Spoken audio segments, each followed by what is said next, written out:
2.68.030, the Metropolitan Code of Laws. Please take notice that decisions of the Metro Human Relations Commission may be appealed to the Chancery Court of Davidson County for review under a common law of writ certiorari. Any appeal must be filed within 60 days after entry of a final decision by the commission. Any person and other entity considering an appeal should consult with an attorney to ensure that time and procedural requirements are met. Welcome all. We have some new faces, some old friends, and lots of commissioners here. Attorney Matt, we've more than met quorum today. I don't know the exact number, but I know we met it. Any public comments for today? No public comments. Review and approval of minutes. The minutes were just emailed to you, forwarded to you by E.D. Tucker, so please take a look at those real quickly.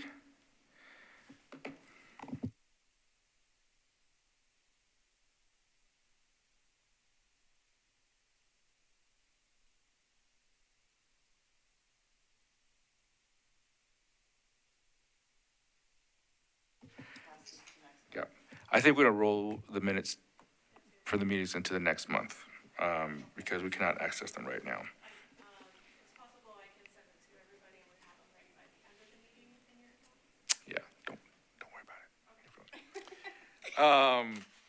Financial update.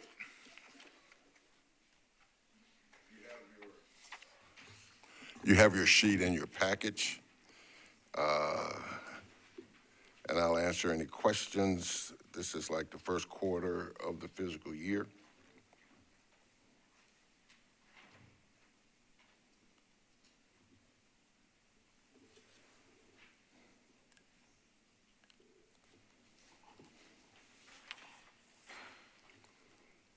Any questions or comments?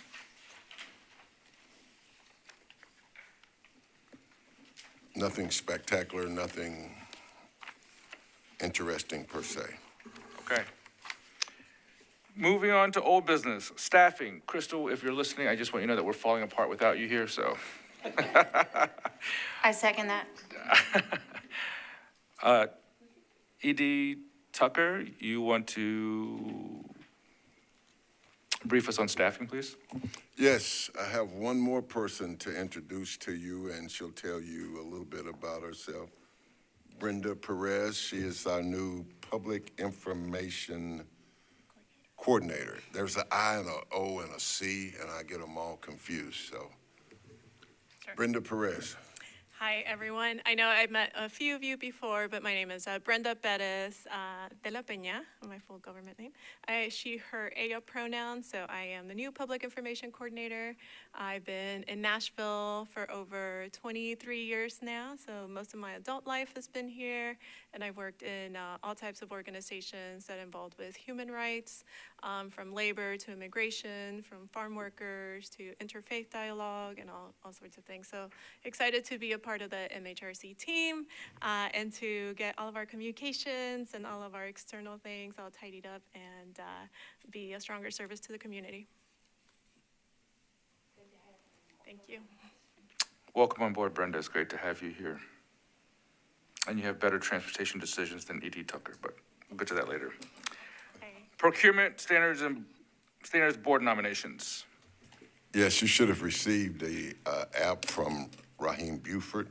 We had him scheduled to come in, and I forgot what happened, and that did not happen. And I guess we need to push this to the next meeting because he wasn't scheduled to come this evening. Okay, we will do that.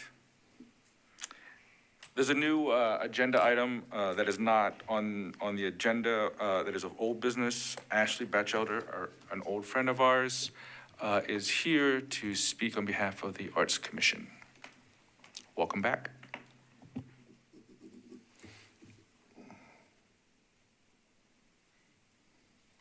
I forget how the mics work here. Okay. I was going to come give a public comment. So I'll start by just introducing myself. My name is Ashley Batchelder. I'm the interim executive director of the Metro Nashville Arts Commission. And first I just wanted to, say hello to those of you who I do know, and greetings to those of you who I don't. The MHRC, of course, worked pretty closely with the Arts Commission through the Title VI complaint and conciliation agreement last year. And in the spirit of continuing the work that was done through the conciliation agreement, I just wanted to come and give you an update about our most recent grant cycle that we authorized on September 25th. I came and gave you an update after we did this in March, and so I'm just kind of back to do the same thing. And so the Arts Commission authorized our Thrive and General Operating Grants on September 25th, and payment is beginning to be dispersed this week, which that's really fast in Metro. So we've improved our reliability and consistency in getting money out the door, which is a thing that everybody likes to hear. But I wanted to share just a few brief, very high-level updates about what we are funding in this cycle. So we have 86 Thrive grants that we are funding through this round of grants. This is up from 75 Thrive grants the last cycle, and this totals about $1.3 million.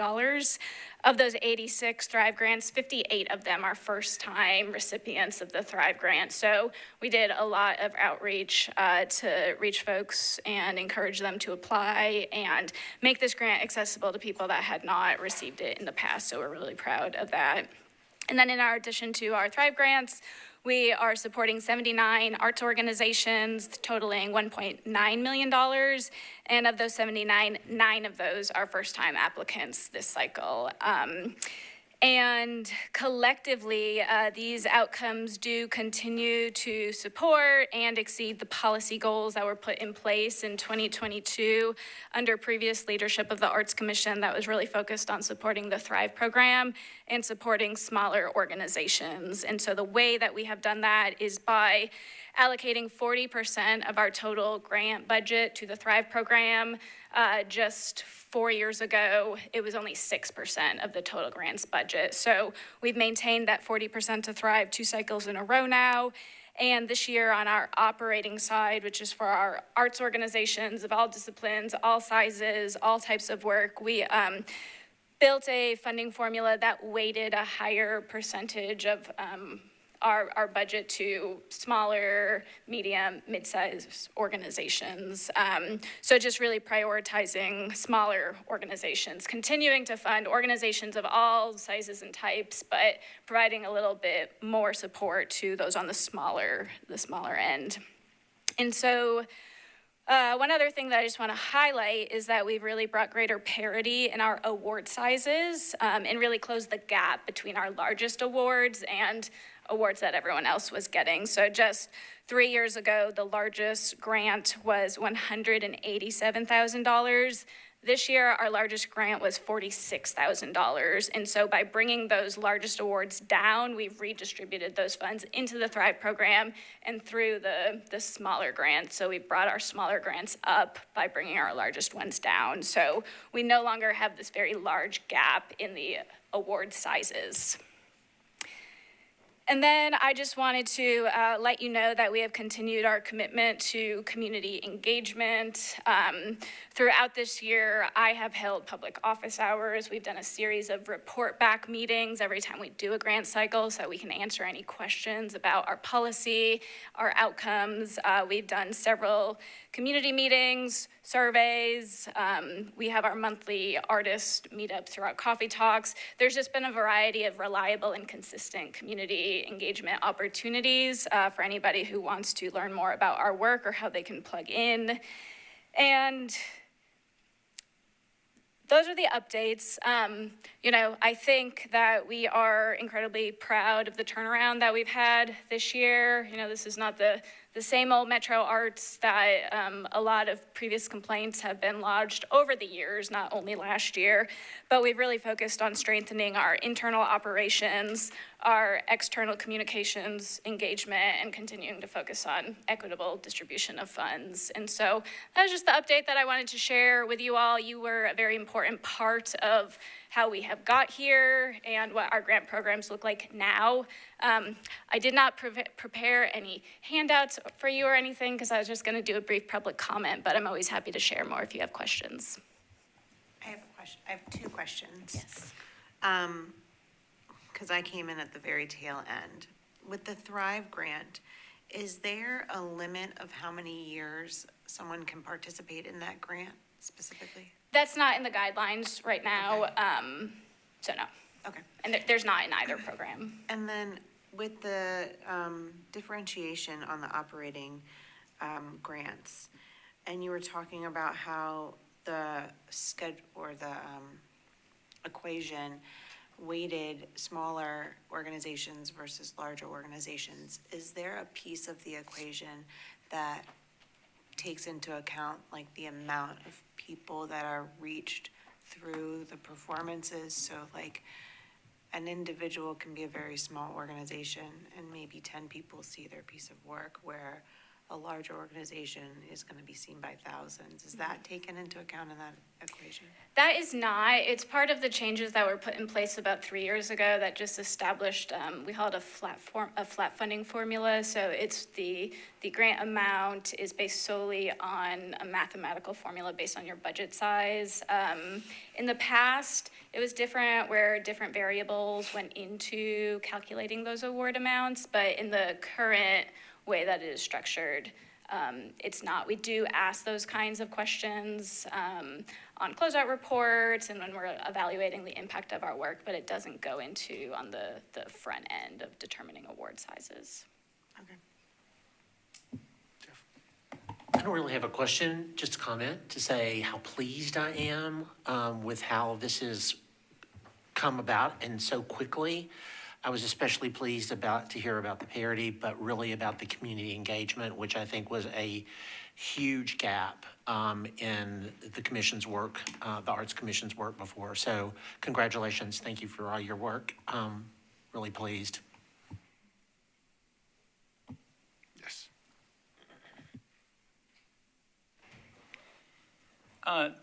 Thank you for the update. And I guess the question I would have, kind of following on the good Commissioner Teague over there, is given how much you all have worked to really boost your communication and also a revamped process, what type of feedback have you been getting? I mean, this is a substantially changed process with new leadership. I've heard both goods and bads along the way through this cycle. I mean, I can just imagine too, in that sort of flattened grant formulas that you had without real highs and without the same type of lows as before, that there would be some feedback with that too. So I'm just wondering if you could give us kind of a brief sample of sort of what you're hearing, both good and bad, coming through this process now that you're already in the payout stage. Thank you. Yeah, so what I would say is that we've improved our internal processes on the operations side, but we have not changed for the most part, we have not changed like our grant guidelines, the criteria of the grants. We've changed our allocations, but we haven't changed the basic structure of the grants. And we chose to not make major changes right now based on like overwhelming feedback that said, even though we know we want the grant guidelines to, there's some improvements that can be made, we don't want to fall into another year where grants are just not going out the door. And so we've kept the guidelines, criteria, the applications mostly intact of what they were previously, and we've improved our ability to process and operationalize all of that. So we know that there are a lot of things that we do plan to look at changing now that we've got a longer runway to the next time that the grant applications open, which will be sometime in the spring. Just some brief examples. On the Thrive application, it's really like a pretty simple one-size-fits-all application that kind of says, what are you going to do? What do you think the impact's going to be? What's your timeline and your budget? We receive a vast variety of different types of projects, and we are thinking about, for example, like different categories that we might have in there to better fit applicants and their ability to share what they want to do. On the operating side, we've heard and got lots of feedback around like if our budget categories are correct, if they sort of group organizations in a way that makes sense based on those budget tiers. We've gotten feedback on clarity that we could bring to the application questions. Overall, the applications were really simplified 3 cycles ago, which was for good reason and had good impact in terms of accessibility and more people feeling comfortable and confident to submit an application. But on the reviewer side and on the staff side, the oversimplification has caused some challenges that we know need to be addressed. So kind of starts to answer your question. We know that there's lots of policy and process improvements that we will make, but we've really strengthened our internal ability to use what we have now. Sorry, just one follow-up on that. So given sort of the see-through of almost kind of a regular cycle at this point, moving through this process beginning to end, where would you, having come in to kind of bring it back to this place, where would you see what are the sort of the top 3 needs for you going forward from here to really continue to improve that process that you came in to help make more transparent, help get more folks involved in the process, or at least understanding of the process, so even if they were denied, they understood why those decisions were made? What would you say, sort of looking ahead to the next cycle, you really, sort of those core things that you need to help make that happen and ensure the changes that you have made continue on? I would say, I wouldn't be doing my job if I didn't say we need more funding for the arts. We have a limited budget and we have more and more applications each year. That's certainly something that we think about when designing like our rubrics and the whole processes, the review process, knowing that the demand continues to go up and the budget doesn't. A lot of it is on the staff side. We'll be growing our grants team.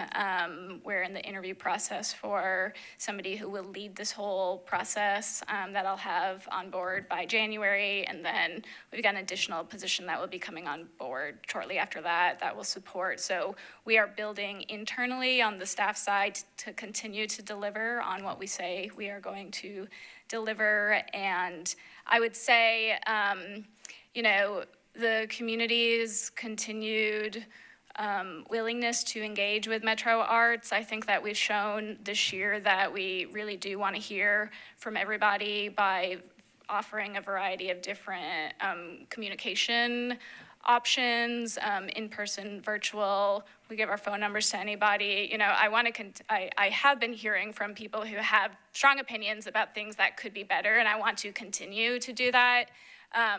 Our team is very committed to being accountable for the work that we do and transparent in the decisions that we do make, and the same goes for our commission, who ultimately authorizes our policies as well. And so just continued feedback, honest feedback, if it's complimentary or if it's brutal, like we really take that in good faith and very seriously, and bring everything in and discuss it on our team and with our grants committee as well. So just continued engagement with us through the process. Thank you, Ashley. It's great seeing you. Thank you for all the great news and the great work. Thank you, Ashley. And can you give us an update on the executive director search over at Arts? I would be happy to. So, is this a serious question? Yes. Okay.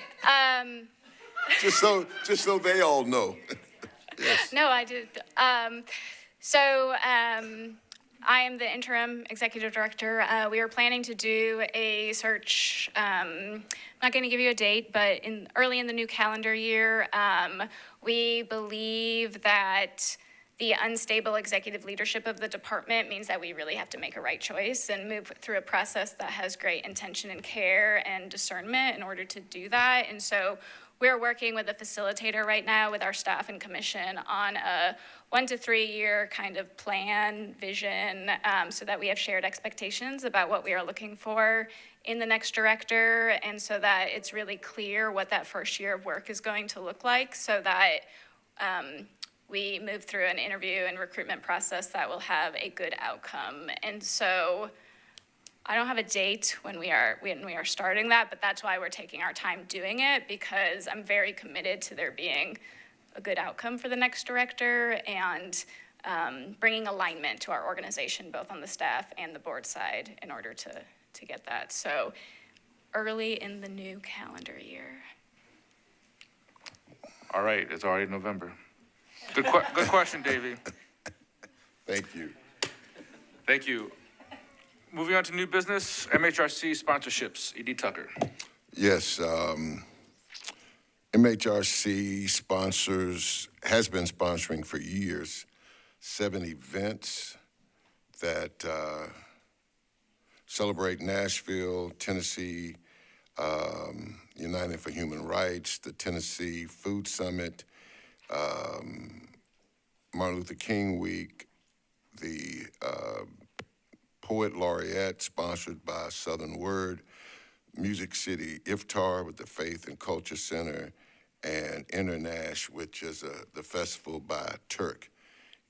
And as we are getting our procedures and processes in place with finance and legal, it was brought to our attention that the process of over the years of how we have done these sponsorships or grants were not done correctly. So we're in the process now of correcting that. Today, we thought we would be asking for approval of these 3, and help me out here a little bit, Matt, on what some of the confluence has been. So, I don't know if this is working. The MHRC is not, anytime the MHRC is going to be providing. Do you want to use another mic? Can you hear me now? Okay, yeah.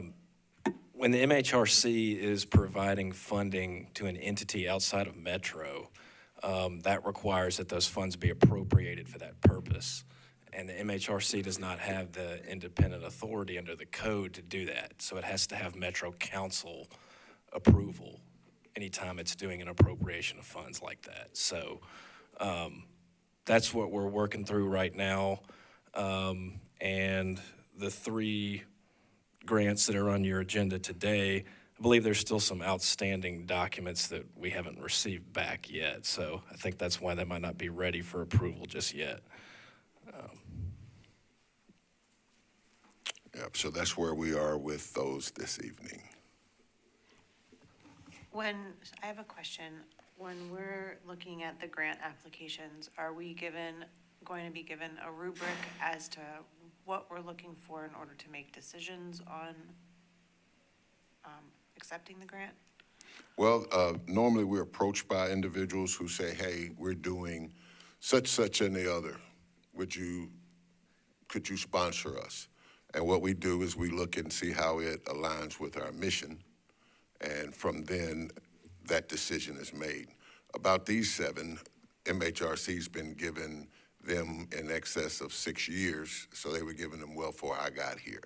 And so we're in the process now of, that's one of the things Brenda will be working on, is how we do that, because we plan on bringing them before you to get your approval. Okay. Go ahead. So you said that these 7 are ones that we've been given to for 6 years Or longer. or longer? Or longer. Let me just give you what these amounts are. Southern Word is 1,500.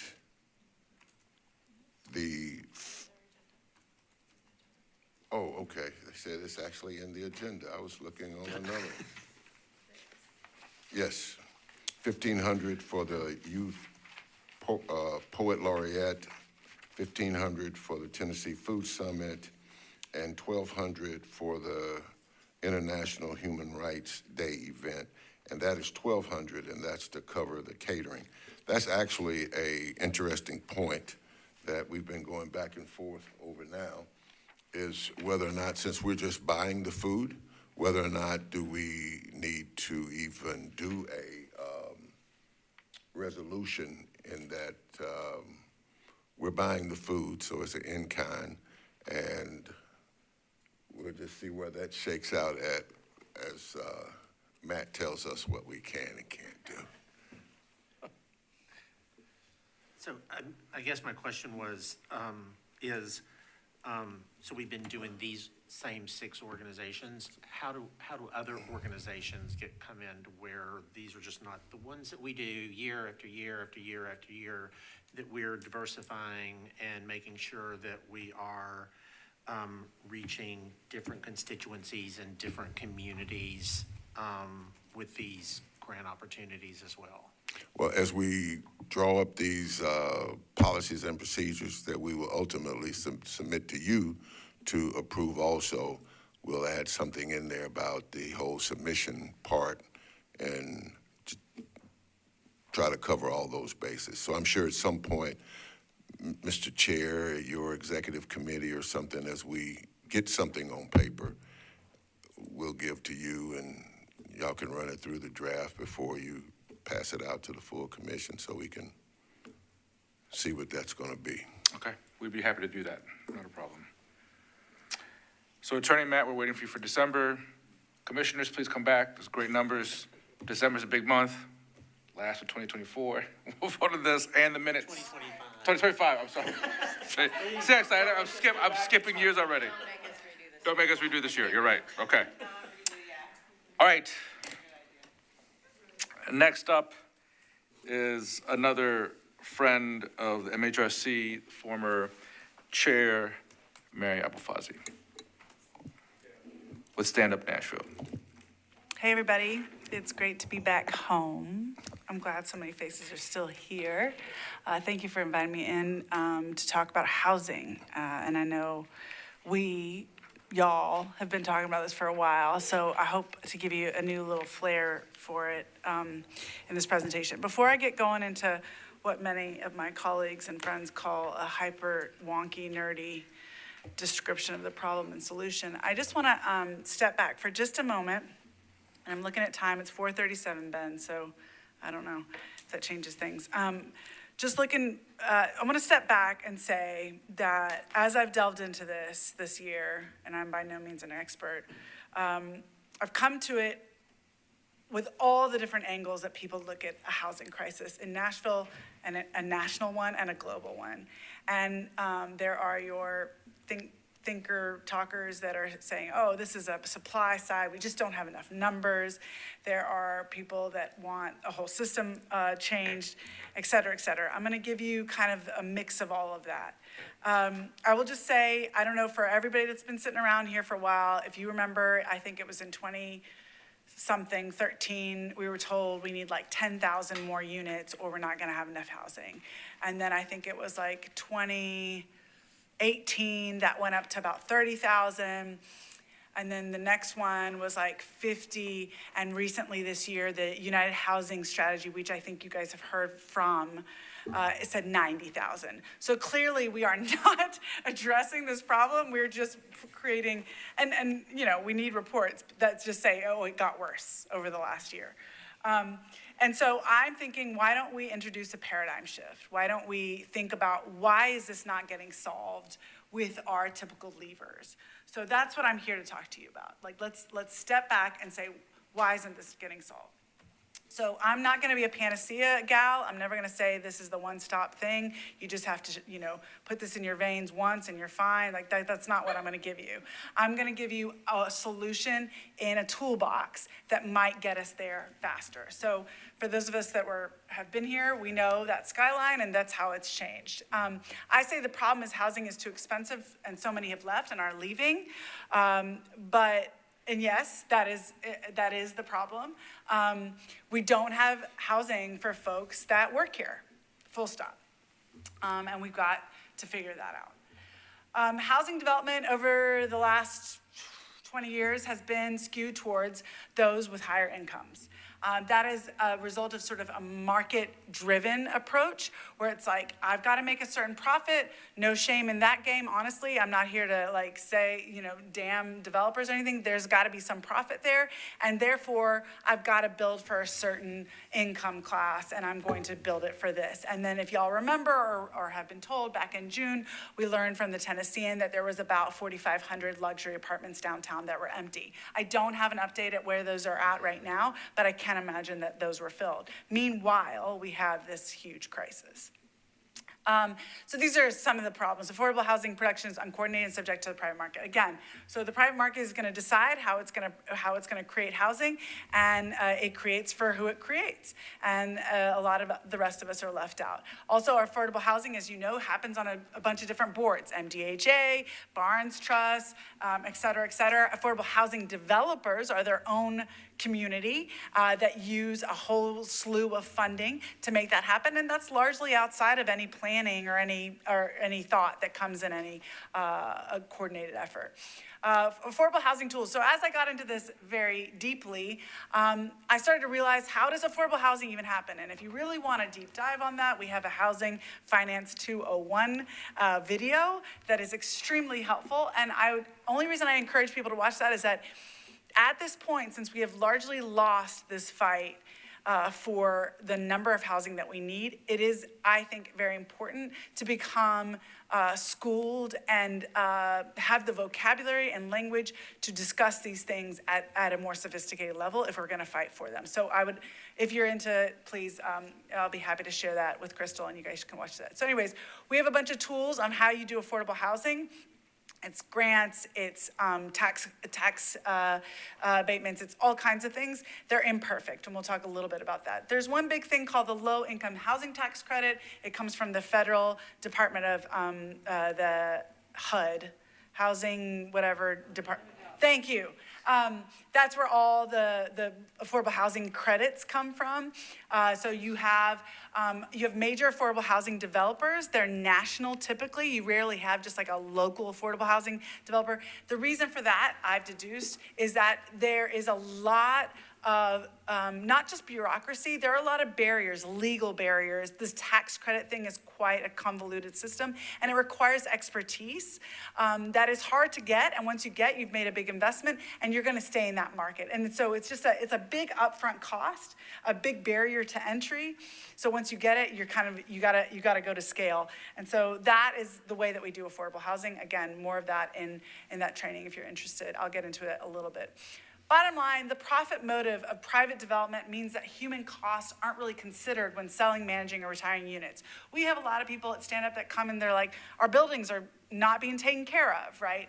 I've learned that a lot of times with affordable housing, the affordable units the building only has to be affordable for about 30 years, and then you can flip it or sell it or whatever you need to do. So you want to spend as least amount of money as possible on that building, so you'd be able to make a profit off of it. Again, the profit motive is what it is.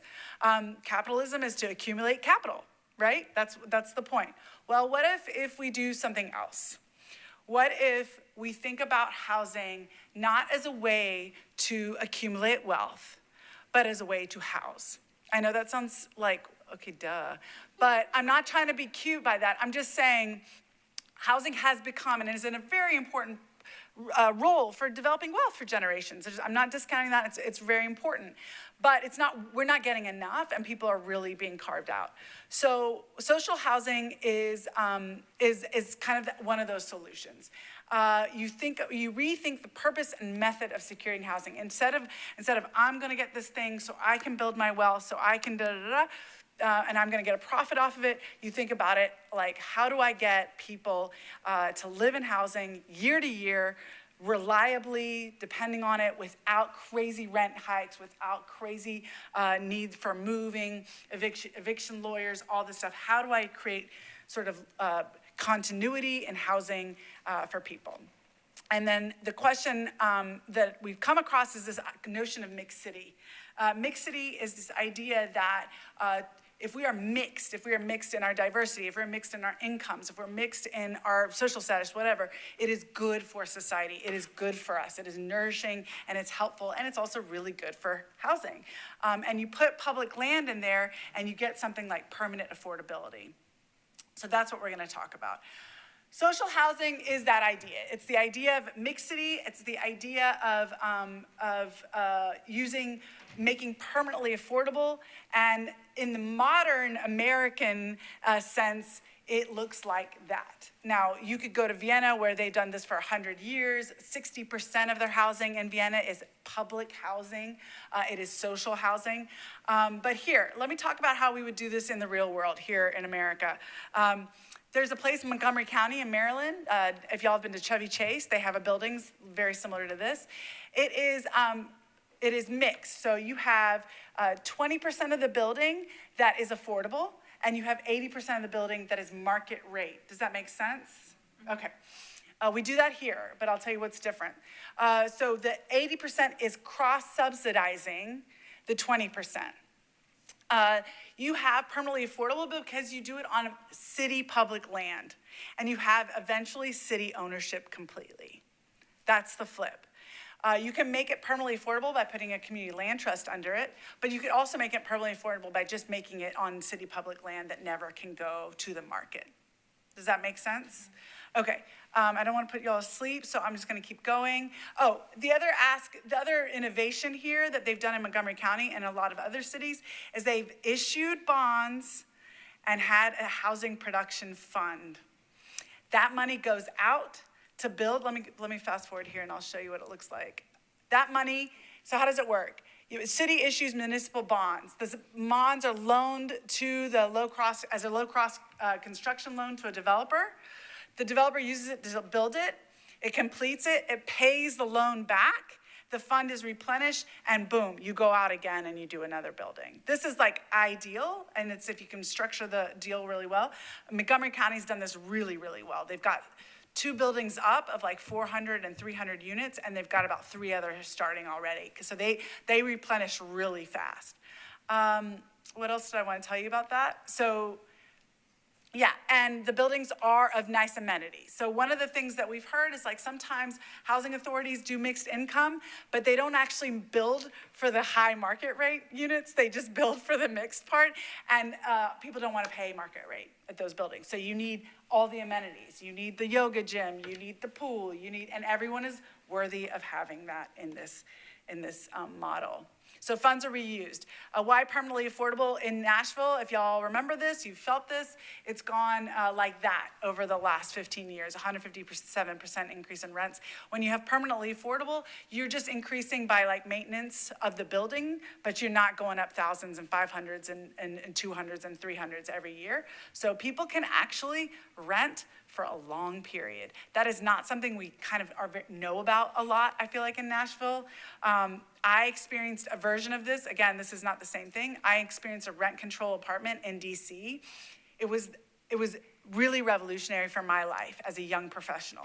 I came in, I was like 26. I landed this rent control apartment. It went up about $30 a year, and I stayed there for about 7 years.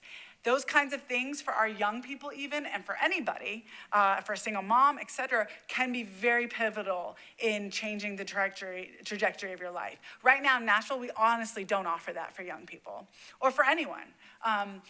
My neighbor in that place was there for 30 years. Very comfortably. And it was in downtown DuPont Circle. We walked, but it was like right next to me, there was a diplomat living in a beautiful brownstone. It was mixity, right? Mixed everybody together. And it's powerful because we don't feel mixity in Nashville right now, if I'm correct. It is you either have or you have not. So why city-owned? Again, I talked about public lands. I talked about permanent affordability. You really have to maintain that publicly so that it never goes to the market and that profit motive doesn't kick in again. We've done all this. I don't need to go through this. The big question is like, can we get to 30% AMI? Do y'all know what area median income? Yeah. So right now, all of LIHTC funding that I talked about earlier is restricted by AMI stuff, right? So HUD sets 80% AMI, 60% AMI. 80% I think is about 60 to 70,000 a year right now. 60% of AMI obviously is like 40 to 50. And a lot of times we want to get to 30% AMI, like that really lower income. And you generally cannot do that with affordable housing. It's just not enough financing. This is not a silver bullet either. I just want to show you this. These are capital stocks, sorry to get nerdy on you, but I'm going to go through this really quickly. A typical market rate building, this is very simplified, okay? A typical market rate building, these are kind of where you get your money to put the building up. Does that make sense? Like, okay, you get development and investment, you get equity investor, you get a bank mortgage, right?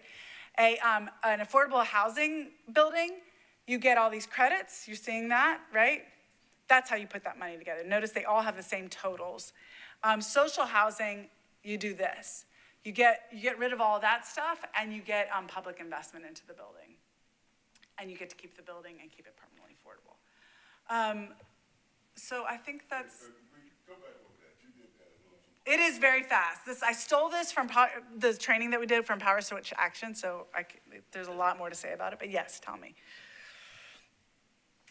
No, back to the other one. That whole thing you just ran through. Yeah, from the beginning. This is market. So I'm a developer. I'm going to invest in my own building. So I put $1 million into my own building. I go get some of my friends. They're going to invest in my building. They're going to put 4.5. And then I'm going to go to the bank and get 14.5. This is for a 50 unit. We're imagining about $400,000 a unit. In Nashville, it's about $450 a unit to build housing. If this is all really new, I know I'm going very fast, so I'm sorry. But yeah, oftentimes we estimate based on how much it costs per unit to build it. So Nashville's at about $450. Chicago's like at $650. This is simplified too, Davey. Then you're looking at, okay, so then the question is, okay, now I don't have the equity investors, I don't have all those people, so how am I gonna make up that money to put this building up? This is important for me because we have to understand the realities and the restraints we're under. That's why I wanted to delve into this. How do I get this building up? And this is how affordable housing does it. Again, simplified. But you go and get your tax credits, you go and get your state loans, you go, do this, that, and the other. I'm even told from some affordable housing developers that even their profit margin, they bite into and finance with on the front end and then hope to get repaid in the back end. Getting that revenue back is really, really tricky. I could get into so many details about like what are they charging at the rents. Some of them really have to go under the rents to even fill the building. And then this is what we would do more or less with social housing. We would issue bonds, we'd have our own money, the city would have the money and would basically own it. You could have developer investor investment also in social housing, by the way. It's not like cut or dry, but you'd always want majority kind of investment from the city so that the majority ownership the equity ownership ends up being with the city. Does that make sense? So think about shifting paradigms that we're not trying to accumulate wealth, we're not trying to accumulate capital, we're trying to house people with dignity over time. For everybody that's trying to make it work here and can, which is at this point, people making less than $80,000 a year, I'd say.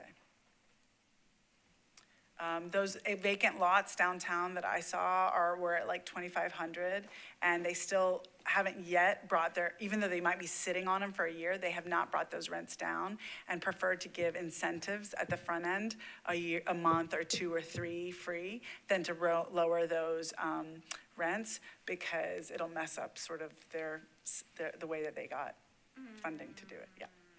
Okay. Hope that helps. Any questions? I went so fast. Miriam, I have a question. Yes. How is the how is this, the social housing different from what I thought we were doing over in Shelby, in East? East Bank? Yeah, well, yes, because my understanding, this is 10 years ago, when it was first proposed, was that it was going to be mixed. Yeah. Economic, mixed use, mixed economic, so a mixity, and that, and it was and it's owned by MDHA, so owned by the city. So how is that going to be kind of is that the social housing that you're talking about? Is that like gonna be a good model for us, or is that something totally different? Mixed income is a component of it, and MDHA does have mixed income buildings. I have friends that live there. They're great. Like I said, I don't know that they have been able to strike even with those buildings because the market rate requires more amenities and more XYZ. So the East Bank, the Shelby, they don't have the Well, amenities that you're talking about? So the ones that are built by In MDHA that are Shelby. mixed income are the way I'm describing. The ones that are planned for East Bank, which are supposed to be also permanently affordable, I believe they have 100-year, I mean, it's not permanent, but it's 100-year. Those, I don't know how that's gonna, I haven't looked into that enough. It is somewhat permanent, not all the way. It is owned by the city. No, it's not owned by the city, but it is on our land, and it is some percentage, 20% affordable. Can I clarify? Are you talking about Project Casey, Envision Casey? And then you're talking about Yes, this sorry, I around the get them all stadium? mixed, sorry. Right? Yeah. Those are So different. bad Yes, about- yes, so I that's what I was think saying. it is Casey, my MGHA bad, did sorry. build buildings that are mixed income that are in function right now that have nothing to do with East Bank. Those exist. They are great. I don't believe that they are exactly working out financially sustainably in this way. Yeah. Other questions? I just was going to ask a question regarding the financial, kind of the last thing that you did there. I think that's fantastic, but I have to ask the question. I mean, most businesses look for simplicity in this, and I guess this kind of cuts out the developer in a certain way or in a certain, I mean, as you have it looked here, but I mean, obviously, from the first one, you know, there's development and private investment money. I guess, why, if something is that simple, I guess my question is, why hasn't it happened already? I can only take guesses, but I think that issuing bonds for the fund to do this means that the city is taking on more debt, and it may be uncomfortable doing that. And I will say that is sort of the cutting edge right now. There are many versions of increasing affordability in housing that want bond issuage. For instance, you could issue bonds for discounted home ownership grants. You know what I mean? For people to start their own first home, like their first home buying. You could do it for upkeep of older homes. People could ask for that. You know, there's affordable housing even says, I have affordable housing developers that are saying we still can't complete the stack for really deep, low AMI housing. And we need that bonding to help us get there. We cannot get it from the bank. Does that make sense? So yes, that's my guess, is that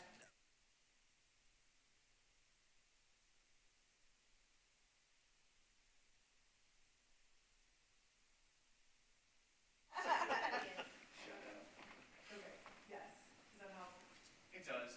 I mean, I had the other question of, do you have any examples of cities that are comparable? I know that you mentioned that Montgomery had done some work like this, but are there any other cities like, say, Atlanta or something in the South, more regional to us? I mean, I know this stuff flies usually in more progressive areas than where we currently live.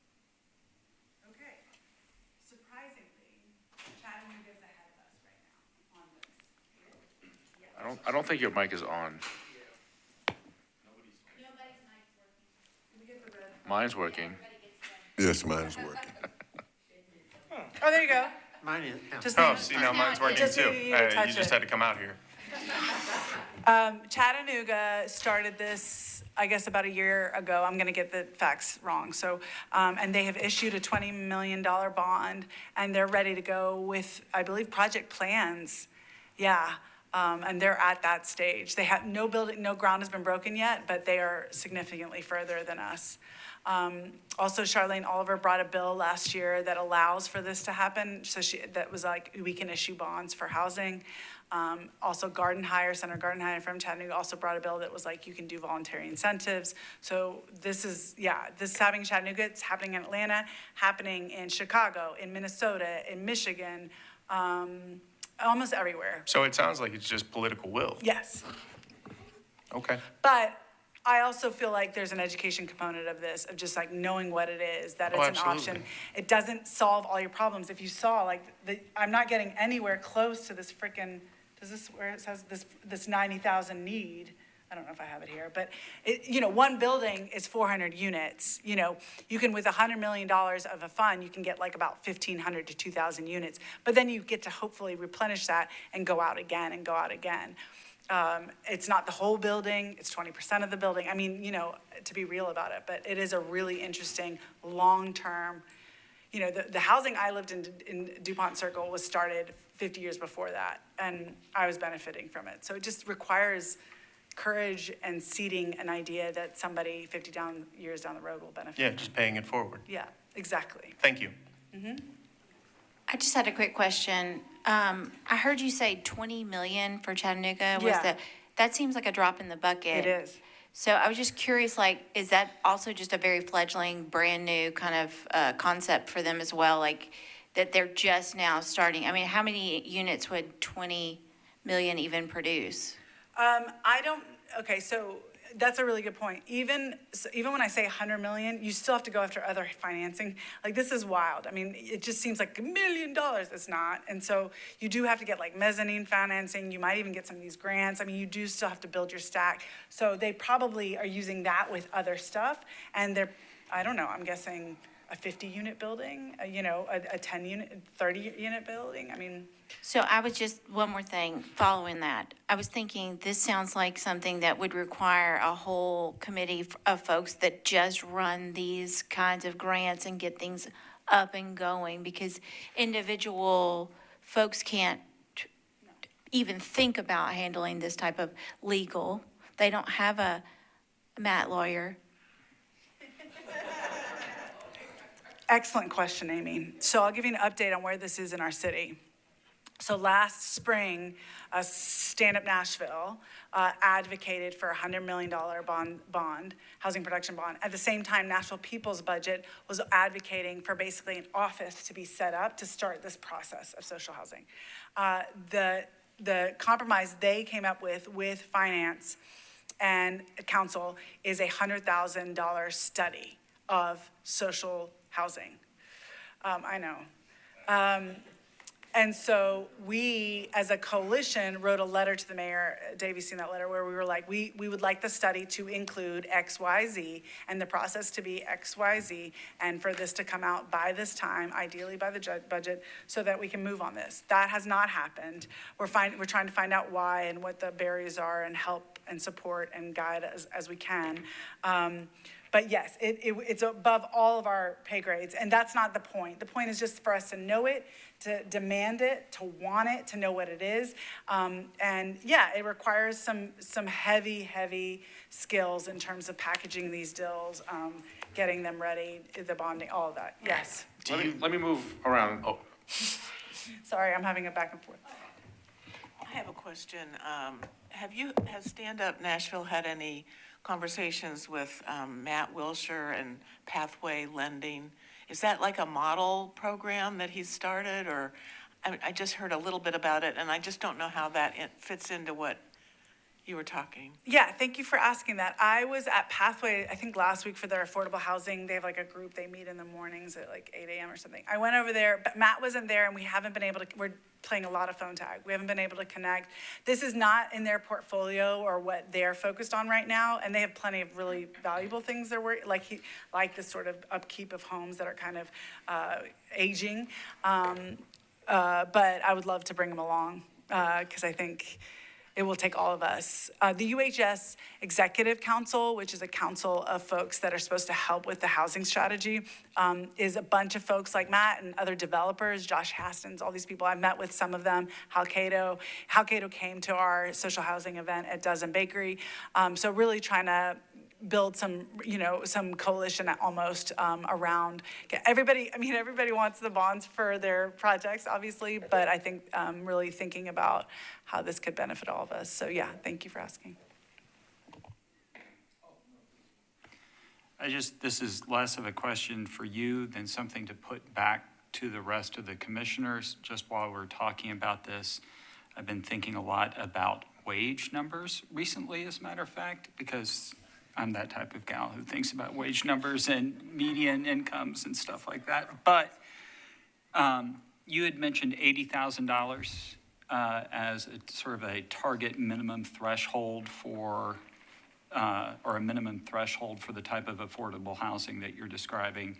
And I just wanted to put back on the table in front of us that comes out to an hourly wage of somewhere around $38.50 an hour.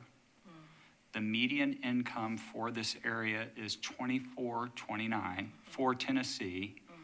So you're looking at something that's $14 above the median hourly income in this state.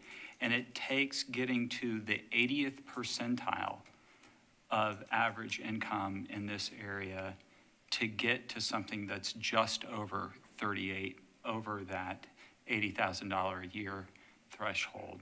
So I bring all this up to say, to affirm and underscore your underlying point that how we think about a variety of funding strategies and the need to do that creatively and with urgency and with structures and mechanisms that perhaps we haven't considered before is made all the more concrete, to me at least, by the fact that these numbers are well out of the reach of the vast majority of us as it stands right now. Thank you. Thank you for that clarification. No, 80% of AMI is not 80,000. 80% of AMI is about 60 to 70,000. And obviously, knowing AMIs, it's about whether you're single or you have kids or whatever you have. So it is not 80,000. I was saying, personally, I think anybody making under $80,000 is struggling with a housing situation in Nashville. But yeah, so 80% of AMI, I'm trying to do it off the top of my head. I had them memorized a minute ago, but it's like, yeah, I think 60 to 70.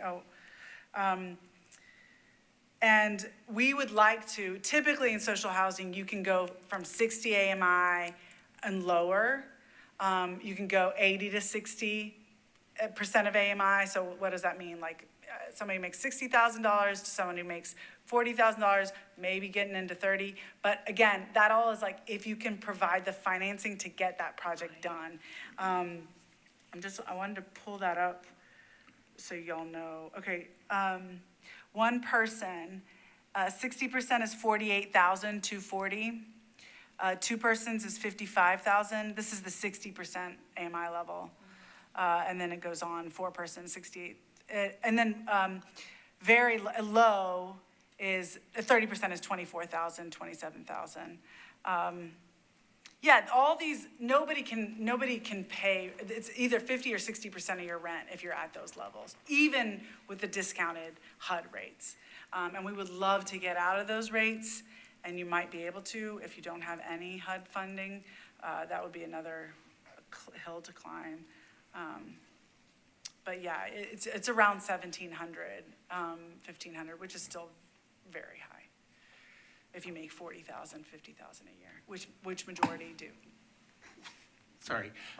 Miriam, I have a quick question. On your little circular thing there where the fund loans to the developer builds the building, that one, how long does it typically take once the developer has completed construction to start paying back the loan and to completely replenish the fund? Is that like a year? I doubt it. Is that 10 years? What is that? And how long is that cycle? That is another big part of the financing question, actually. Montgomery County's having them pay back within 7 years. So they're like, it's really tight, and the payback amounts are high, and you get it done. If you want to do it at lower rates and you want to make it a little bit more affordable, the payback is going to be longer, and that's going to be, a trade-off. All I've learned in all this, and I feel like a lot of times my team is like, this is so depressing, but it's like there's just trade-offs. So many trade-offs, but no matter what, we need an injection of our money to be able to make this permanently affordable and solve it long-term. It just feels like that's such a long time to be able to replenish the fund, to be able to then start another project, to then, that cycle. They're at, I'll share that website. It's remarkable. They're at like 10 years and they've got 2 buildings up. But yeah, it's 400, 300 units. So I have a question. What's the scale of, a minimum scale of a project like this? Well, you keep saying 400 apartments, 400 units. Is this only apartment buildings, or how does it, is there a minimum, maximum? Yeah, these are such good questions. Okay, so so Montgomery County, I believe, started out with $50 million bond issuance, did a building, that went really well, and they doubled it. The city doubled it. So, with that 50 million, I don't remember what units they built, but I don't know. I don't want to lie, but it's like, from what I've seen, it's like a 100 unit building or something like that. But even that is probably too much. Let me look at this number. 100 million bond issuance is about 1,500 units. So think about how much you get out of 50 million or whatever. And so your question was, what's the scale? That's the scale, if that makes sense. So they have done, like I said, 2 buildings like that, I believe, are complete, beautiful, rented out, whatever, and 2 other are being constructed. And this is, I believe, over a 15-year period. But I'll have to send it out to you. I would like to pull it up right here, but this is Ashley's computer, and maybe I can do it here. I don't want to misspeak, Any other questions? You're constantly like, that's not enough, but it's more than what we're doing. And it's kind of the conceptual change that's really important as well. Yep. So, Is that helpful? Am I done? yes, if there are no more questions, thank you very much, Yeah. Miriam, for the paradigm shift in the creative thinking. Thank you so much. It's great seeing you. Thank you, Miriam. Chair, I think this is just another way of the multiple ways that the city's going to have to use to deal with it. And I think Commissioner here on the end said, sorry, your name slipped me. It's happening. I turned 65 October 7th. But he said political will, and I think that is the key term, is political will. Also, I see this as being, it has a bad name. When you say social housing, things get co-opted today in ways that takes forever to deconstruct. But this same process is struggling amongst churches who have properties where they're told that we can put together inside of that one screen that you're seeing where that had all of the line items. They're saying, well, there's all these agencies where if you have the land, which works with Metro having the land, we can get all your soft costs, all this. But then those organizations have to wait 7 to 9 years before they begin receiving anything.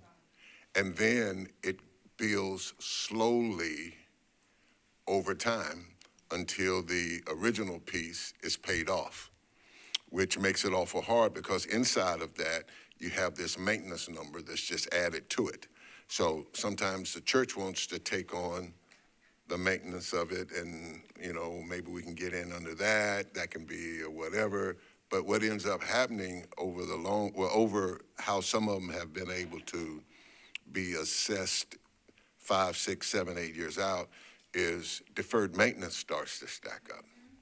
So that as the life of it moves on, it's creating its own set of problems. So I think it's going to take this, a bunch of other things. Folks have talked about the bonding issue as it related to home ownership, since that still remains the single most important way that people build wealth in this country, not only to think about passing on, but in many cases now, people being able to live in retirement with reverse mortgages and those type things. So I think this is just another add-on. Me and several of the staff went to Think Tennessee's conference 2 or 3 weeks ago, where this was discussed. The principal from Chattanooga, she was there talking about it, and she even bracketed it as a small-scale deal. But they were excited nonetheless that they had gotten the $20 million to attempt to do this. So we're still compiling information. Several of the cities that Miriam mentioned, we've got that information already about how some of them are going. There's a major development going on in Atlanta right now that looks interesting. But what is becoming clear is it's going to take all of these type things to be put into play to try to make a difference. Because what they're not building, as everyone has said when they've come here, is they're not building middle and lower income housing, which that is the problem. So even tomorrow is 4 bills up before the Metro Council, which are zoning bills. Zoning bills don't build housing, but they make housing easier. And so we'll get a good test of political will when we see the discussions that go along with some of the changes that these 4 bills will bring to the zoning code. So appreciate you again, Miriam. I sent a couple of texts about this. The information's on a link, and I can share it to Davey, and he can share it. Please, and if you could send us your slides too, we'd like to keep We'd like to those. scrutinize the math a little bit. I'm just kidding. Davey, I have a quick question. Just with that information, what do you envision our role being moving forward with that presentation? What do you envision MHRC and the commissioners doing with that information, and like, what's our next step? We're trying to gather all the things that are being done right now. Again, that's why we went to Think Tennessee. That's why we've asked various individuals to come in and to address you so that you can hear just how wide this thing has to be. One of the things that I'm learning is there's so much I don't know about it. I've actually met with Matt Wilshire and spent quite a bit of time with him talking about the financing. That financing is predicated on the type of project that can be anything and everything. But sometimes when you start looking at certain types of housing, financing becomes a bit more difficult. People want a turnover on their money. So what hopefully will be, we'll have a group of resources that will be able to weigh in with some type of knowledge as the commission of what all these things are, to try to see if Nashville is going to have the political will in spots and places over time, because none of this will happen immediately. We were part of the conversation with the people's budget around the social housing ask that resulted into the study. Is we're going to have to wait for the study. But I consider that a win in that they funded a study to study the social housing. But another study, like. Well, I hear you. I mean, I hear you. Spend all that money on the United I hear Housing you. Plan. Commissioner, I hear you, but I guess it could have been a no. I think this is a viable alternative that is being proven already now in certain places. We were encouraged when the principal from Chattanooga started explaining it, and just her excitement around what this one element can do that creates this almost automatic payback. So now you got to look at how long does it take to pay back. So You just borrow their study? but I hear you. When we were just, I'm sorry, we were just brought into awareness with with our fellow Nashvilleian that wanted us to come and see the evictions. Right, and so that the sense of urgency, it feels very palpable, and we think of dollars to having families being able to be intact. That's, obviously, I'm preaching literally to the choir right now, but I just, I hear that. I just had one. There's an article in a paper here about an attempt to help 8 homeless families with the Metro Office of Homeless Services. And so I just encourage people to pay attention to that because it's so multi-layered and so hard to figure out how to get from point A to point B on getting people who are in shelters into sustainable housing and the funding, and anyway, it's in the scene. I wasn't reading just anything. And to that point, part of that story is predicated on a Section 8 voucher, which would subsidize what a market rate rent would be, except for there are very few landlords in Nashville that even take Section 8 vouchers. So you have individuals that have a voucher that's worth X amount off of their rent per month, but there are no homes for them to actually use that voucher. So sometimes when we present these things, it looks like, oh, here's your ticket out. And we give you a Section 8 voucher, you go through this, but there's nowhere for that voucher. So back to your question, Commissioner Aaron, is that we hope to assemble everything we can find out about it and even offer our thoughts around the equitable side of it. Listening to Miriam, 2 things came to my mind. One around this social housing, yes, but the same thing can be done for home ownership.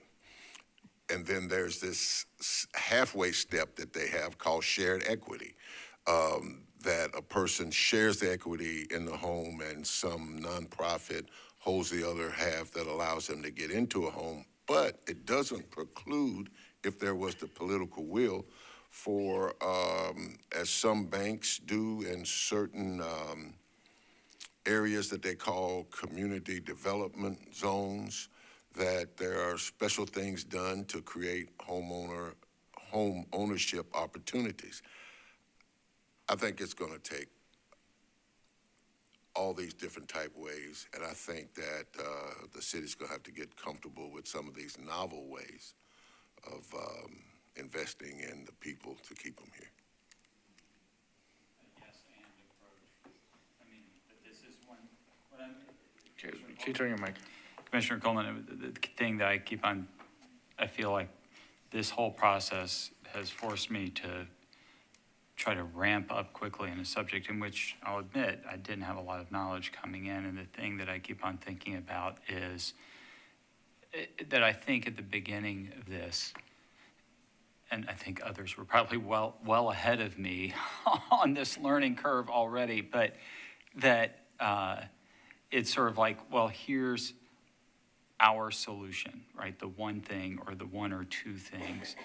And the more that we hear each one of these presentations, the more I hear the staff sort of describe what they're seeing as they've tried to do this research is yes and so what I receive out of a presentation like today is does this add to our possibilities of the yes and? Is this something that we think is viable enough to include in the tool set that we're going to need, because it's just going to, what I realize more and more every day is that it's going to require a heck of a lot more tools of a heck of a lot more types than we've been bringing to the game, where it seems like we bring the same two tools to, because whether it's lack of political will or desire to even try anything, this is the thing that we know, and we keep on falling back to that. It's easy to sell to my fellow council members or whoever it is, because these are things we know that they're familiar with.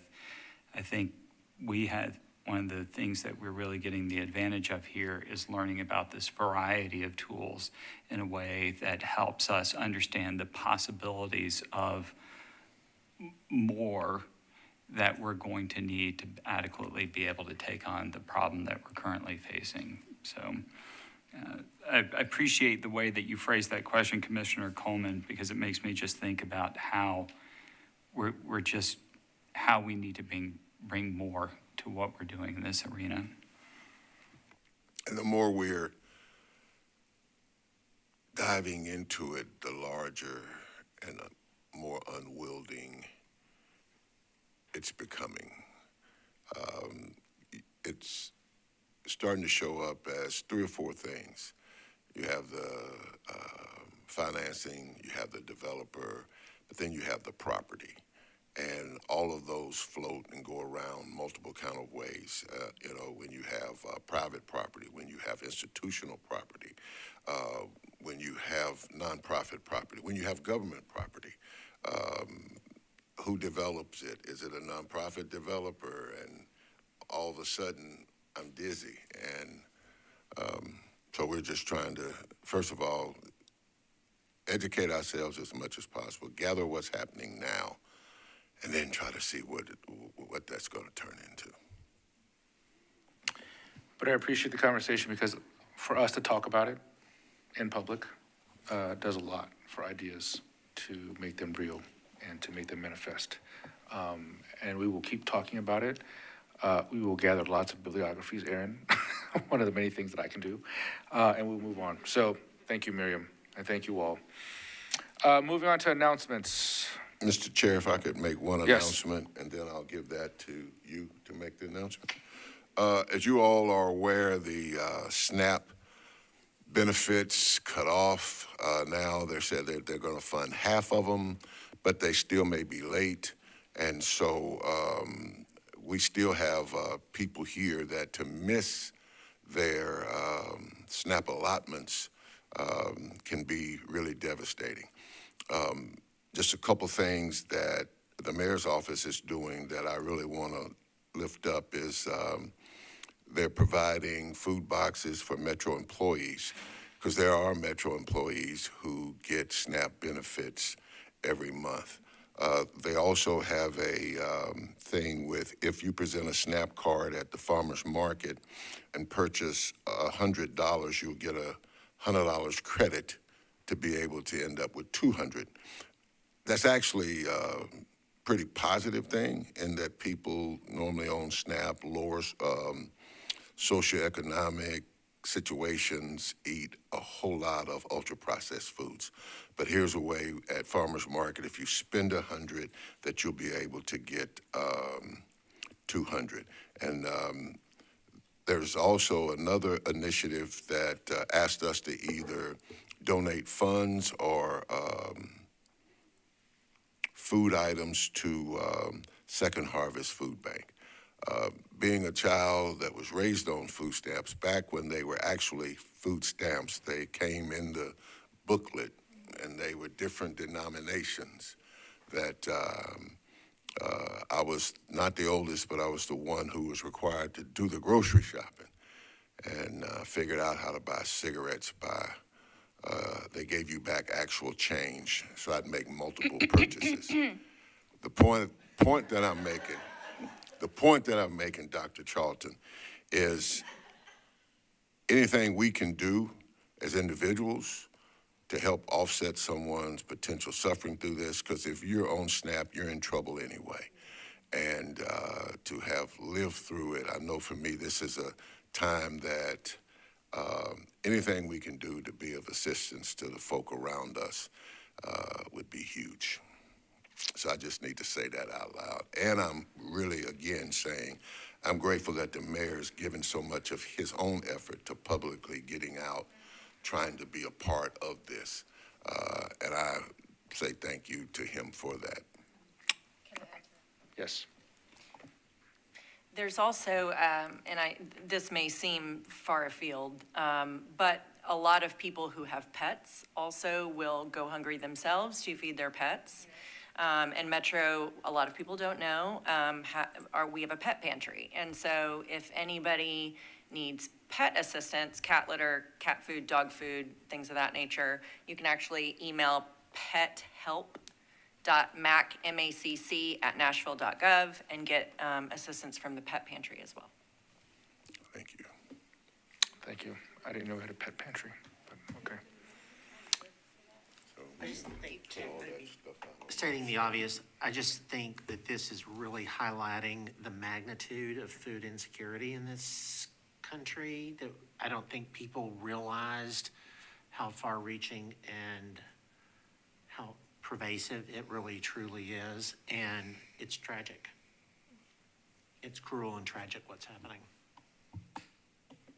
Yes. Yes. So thank you all. I mean, we're talking about housing insecurity and then food insecurity among the most basic needs for our city and for our country right now. So the attacks keep coming. So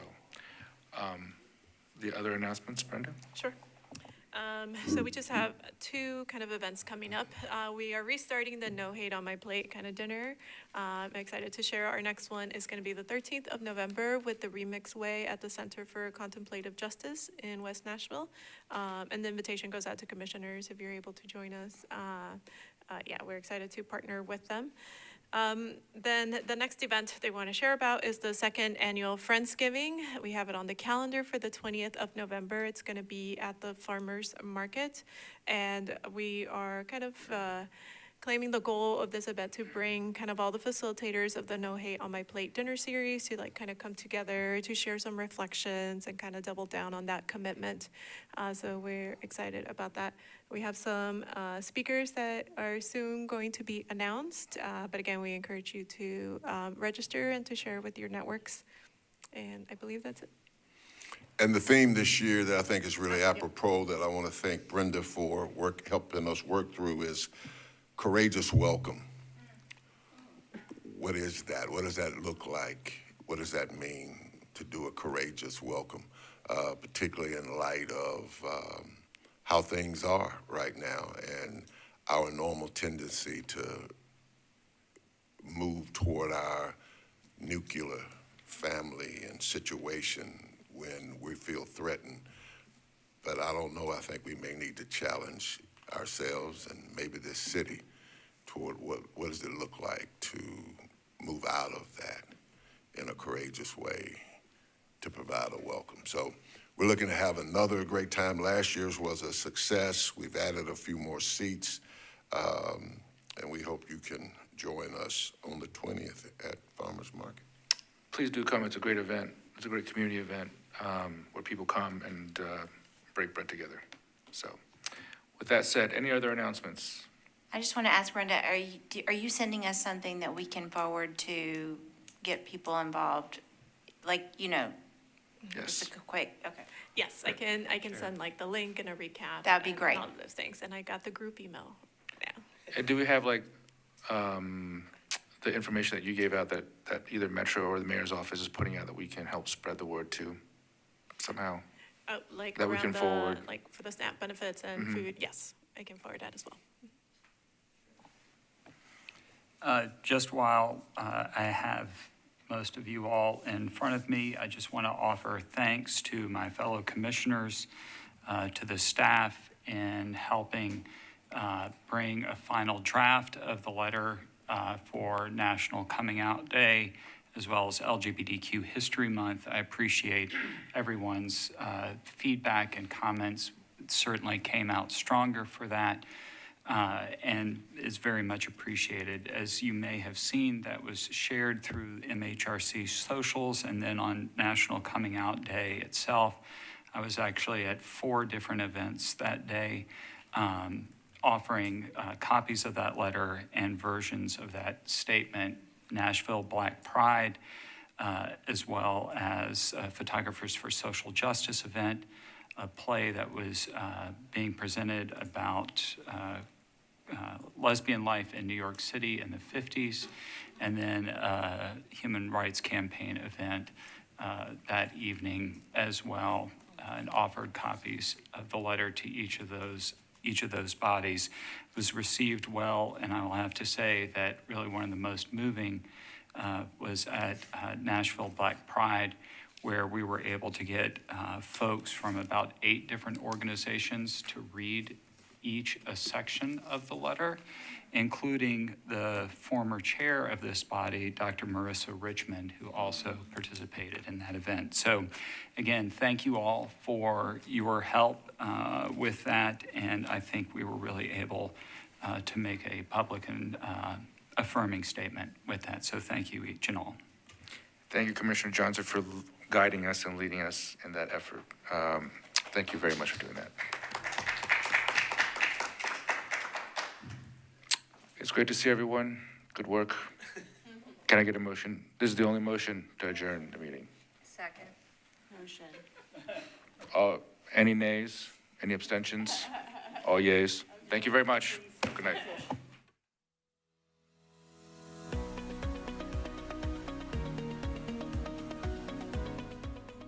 This has been a service of the Metro Nashville Network.